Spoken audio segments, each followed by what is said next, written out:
So, wow, this is going to be a fast one. Let's make it happen. See how fast I can make it happen. All right, so this is going to represent my lace. I want you guys to notice that it's only one polygon. J is angle snapping, by the way. So, or again, you can just type in 90, whatever floats your boat, whatever is easier for you. Now I have just a simple plane. And of course, I can throw my lace texture onto this, say even with this default Lambert. And this is just going to kind of show me where the lace falls onto it. This should also work with the AI standard surface in the viewport, but if you struggle with seeing it in the viewport, it's always going to work with Lambert and the 6 button. And we're going to immediately see, so for example, do I want to tile this? Because maybe that's like the first thing we want to think about is how the tiling works. Repeat along U2. So that immediately looks better to me. I don't know if you guys agree with me, but I think tiling it by 2 looks good, or 4. But be careful, because if we go too far from the ratio of 1 and 1, you might find that we're getting weird non-ratio tiling, I guess is the best way I can put it. So I like to try to keep these numbers the same, but we don't want it to tile necessarily vertically, so I'll just stick with 2 and 1 for now, for this demo. We got to have something behind it, because I got to move fast. So we got to have something behind it. Don't worry about that. Why? Because we have to switch to the AI standard surface. And you're like, why did you do that with Lambert? I don't know why that was even necessary. And it's more of a force of habit thing, that sometimes the texture doesn't show up in the viewport, especially with AI standard surface in some cases. So I just have the habit of doing that. But obviously, we want to use the AI standard surface whenever possible. So for the sphere in the background, it's just going to be a boring gray, sorry, AI standard surface, nothing fancy there. But then I'm going to make a second one, AI standard surface. This is going to be my actual lace. I'll name it lace, and I got to be fast about this. If somebody interrupts me to tell me I'm going over, please let me know. I'm going to try to be as fast as I can. This is going to be my lace. Only this time, I'm not going to worry about color, because we just want to worry about transparency most of all. Under geometry, go to opacity. Don't tell me already. It's 3:13. Okay, good. I've got a few minutes. So under opacity, this is where we want to use our cutout, which is this lace. Right off the bat, I want to mention that JPEG may end up giving you problems, because unfortunately, JPEG does not have an alpha channel. So right off the bat, hate to say it, but you might want to convert this to something like a PNG or a TIFF or a Targa, or really anything that has an alpha channel.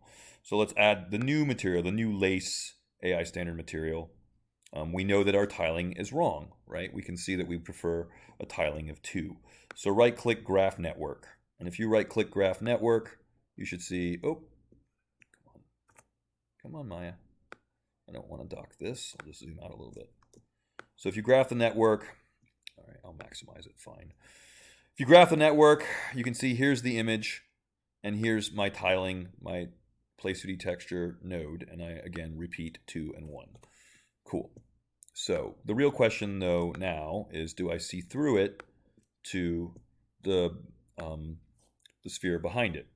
And if you have no light in the scene, which it immediately said, hey, dummy, you have no light in the scene, like right off the bat, then I guess in this case we can throw in a sky dome, pure white. I know it's cheesy, I know it's stupid, but that'll at least allow us to render. So let's try to make this work. Come on, Maya. Don't have time for your shenanigans. Work.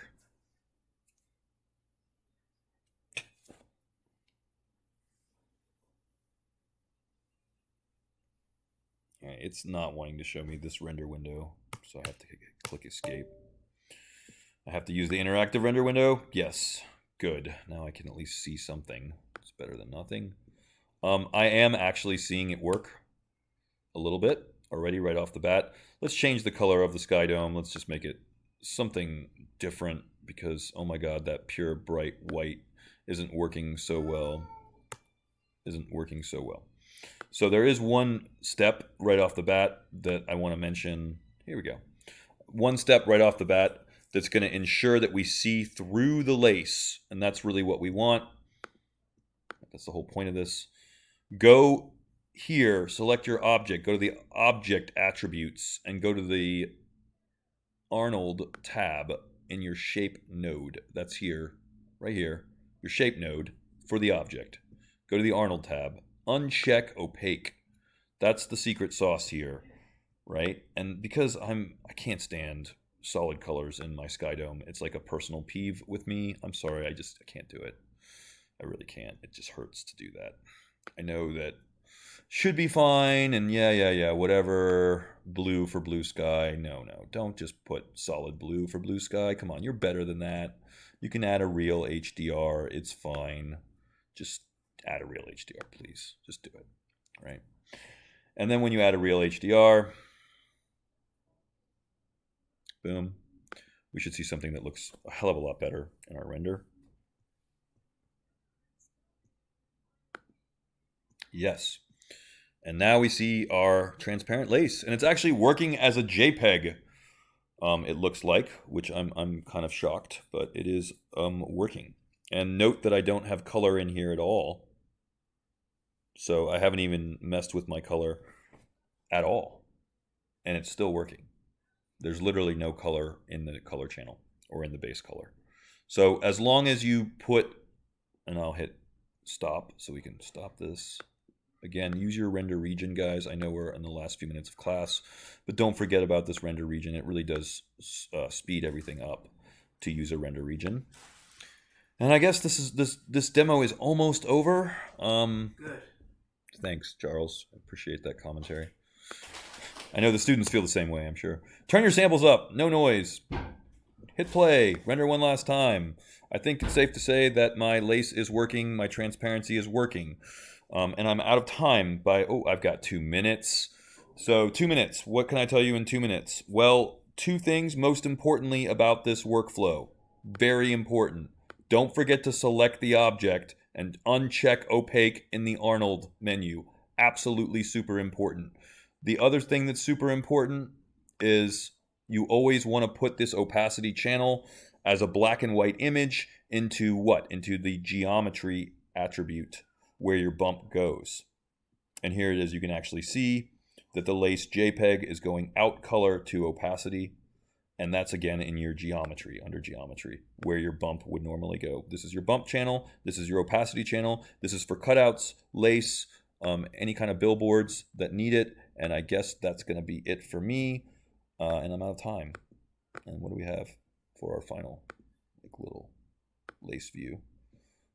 Looks like that. I think it's pretty obvious that it's working pretty well.